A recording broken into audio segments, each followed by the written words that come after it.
Okay, we're going to do a little bit more on word sums or problem solving, and then we're going to do quite a few examples.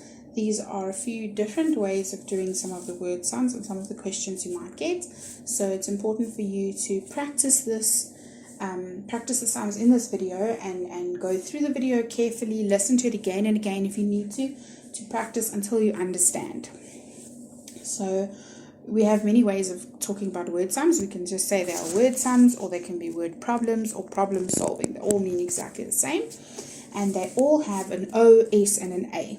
Now the O is the open number sentence. In other words, will your answer be less or more? What are they looking for?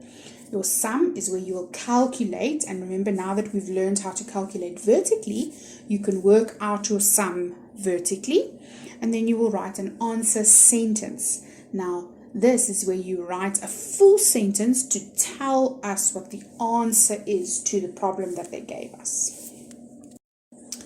Okay, then we need to look for keywords in the word sum before we can start. So we need to read our word sum and we need to see, okay, what are the important words? What are they telling me to do?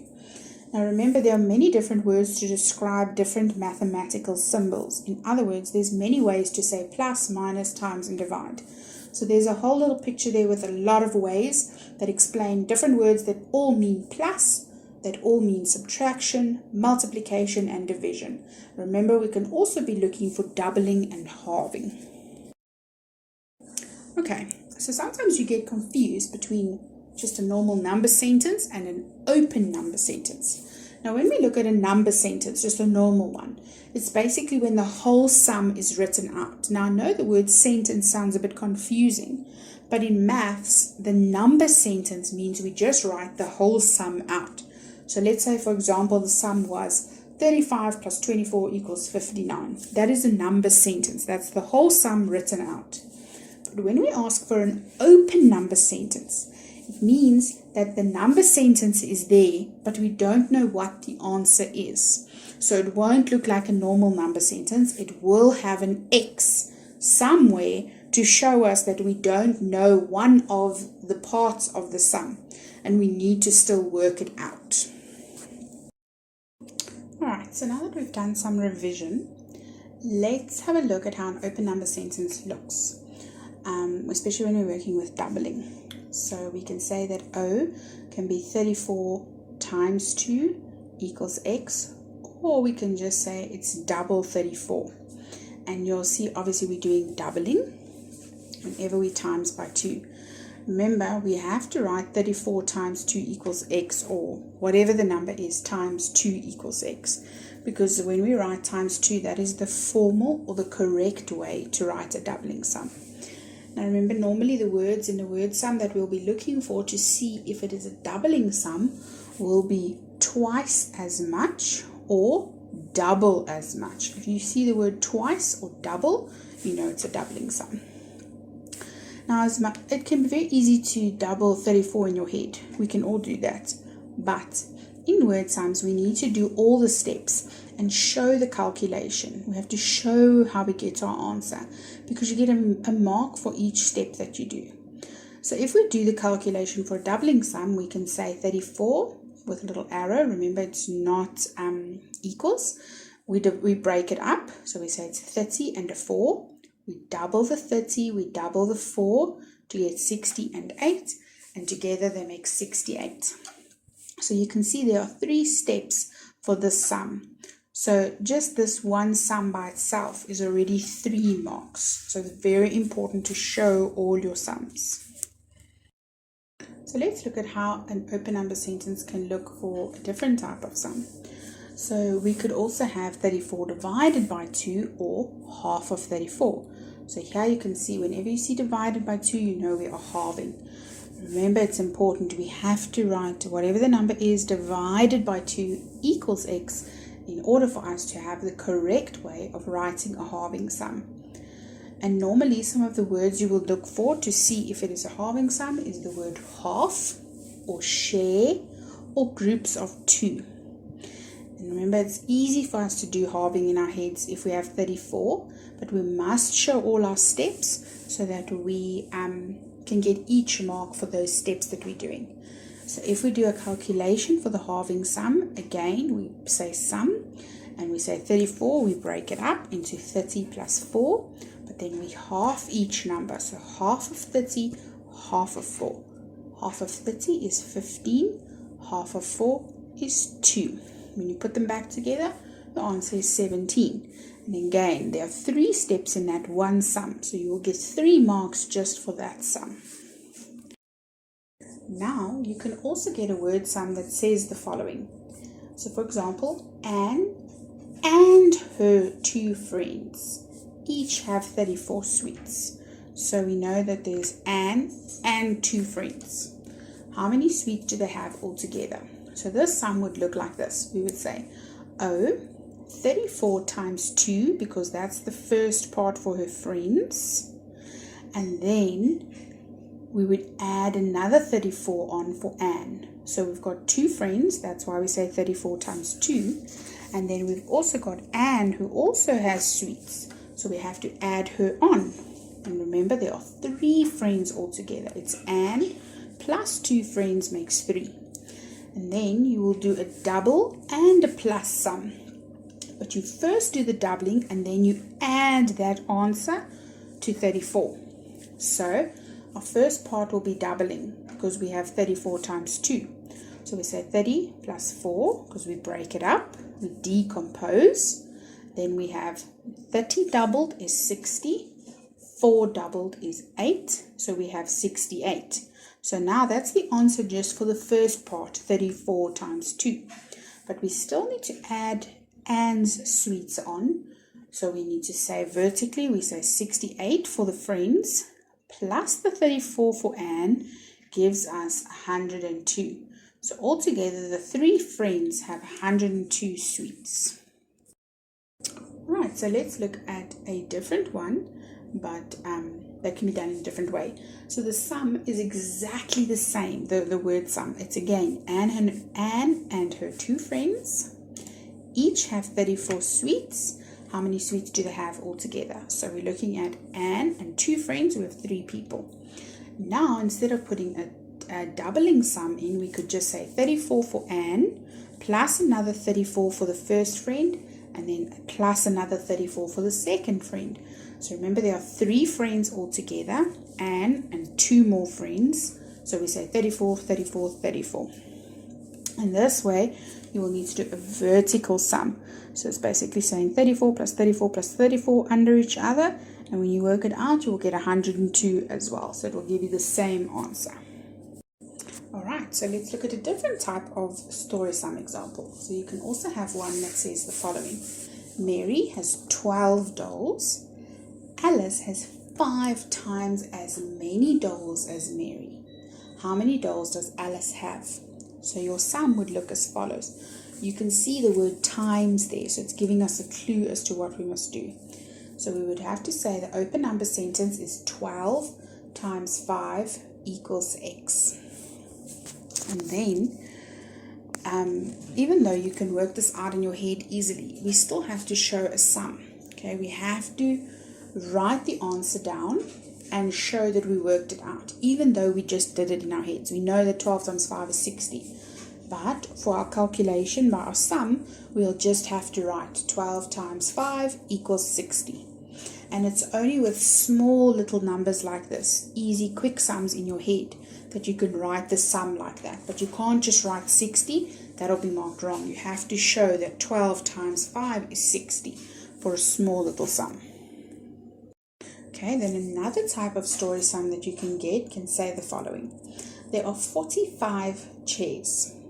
Mr. Green must pack them in 5 rows. So he needs 1, 2, 3, 4, 5 rows, or like lines, out of those 45 chairs. So we know if he says that he must pack them into rows, we know that he must put them into groups. And when you put things into groups, you divide them up. So we know we would say O is 45 divided by the 5 rows equals x. Again, you can do this in your head very easily, but if you only write the answer by the sum, it will be marked wrong. You have to show that 45 divided by 5 equals 9. You have to write that out. Remember, you can only work it out in your head for short, simple sums like this that you can do in your head. Longer sums, you have to show the whole calculation. Alright, so now that you've seen that open number sentences can look different for doubling and halving, but they still expect you to do the same steps, let's have a look at some sums and do them step by step together and see if you understand them. Remember, you can always come back and watch them over and over again, practice them, change the numbers to do the calculations nicely by yourself until you get it perfectly correct so that you make sure you understand. Right, so the first example says Jamie's team scored 27 goals in grade 2. In grade 3, they scored double as many goals. How many goals did they score in grade 3? So remember, when we see double as many, we know we are working with a doubling sum.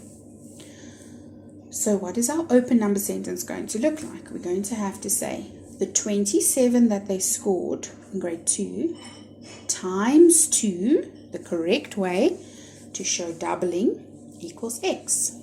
Then when we do the sum, we do doubling like we've been learning from grade 2. We say 27 with an arrow is 20 plus 7. And if you double the 20 and double the 7, you get 40 and 14. And when you put those back together, you get 54. So you would say Jamie's grade 3 team scored 54 goals. Right, let's look at example number 2. Zamir learned 64 words on Monday. On Tuesday, he learned half as many words. How many words did Zamir learn on Tuesday? So we have to say half as many means we must half the number. And remember, for O, when we write it the correct way, we have to say the 64 words he already learned.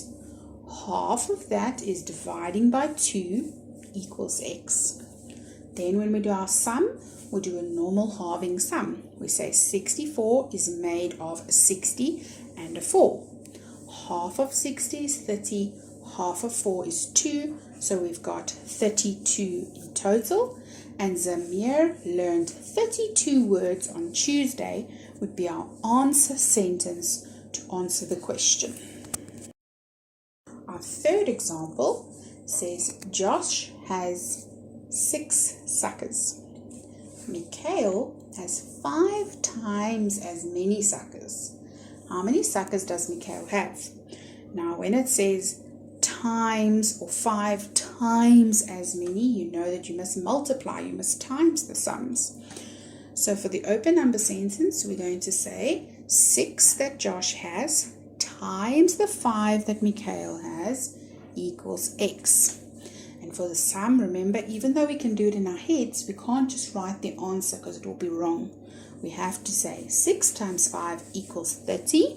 And then we can answer the question with a sentence by saying Mikhail has 30 suckers. Alright, let's look at our next example. Neha has 35 flowers. She shares them between 5 friends. How many flowers does each friend get? So we know that when she shares them, so the word shares them is important because it tells us that we need to divide. We need to share them. We need to divide them into groups.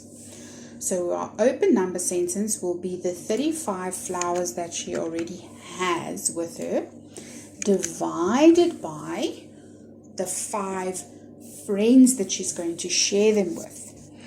And then we will say equals x. So we take the 35 flowers and she shares them. She divides them up between 5 friends.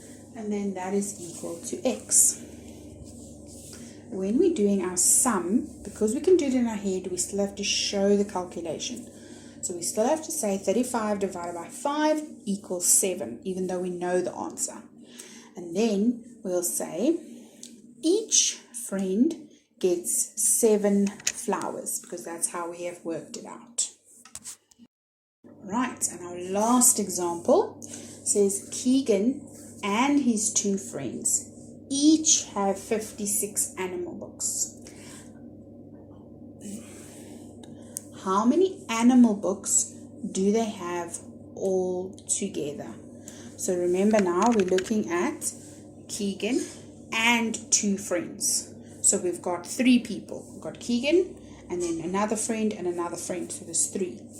And when we see the words each and all together, we know we're going to have to times for the each part, and we're going to have to add for the all together part. So our open number sentence can have 2 options. We can either say 56 times 2 for the 2 friends that each have 56, because each is a times word. And then we can say plus the 56 that Keegan has. So we work out the 2 friends first, and then we add Keegan on. Or we know we've got 3 people, and they each have got 56 animal books. So we can actually just say 56 plus 56 plus 56 equals X. Now when you're doing your sum for the first type of open number sentence where we have times 2, you would need to first do the doubling sum. And that's when you would say 56 is made of a 50 and a 6. Double each number will give you 50 doubled is 100. 6 doubled is a 12. So then you get 112. Now that's just for the doubling part. Now we need to do a vertical sum still to add on that other 56 for the third person. And when you do it vertically, you add it and you get 168. But if you do it where you just say 56 plus 56 plus 56, you will then have 56 over 56 over 56 vertically from top to bottom. And you will add them all together and you will also get 168. So then when you do your answer sentence, you will need to say Keegan and his 2 friends have 168 animal books all together.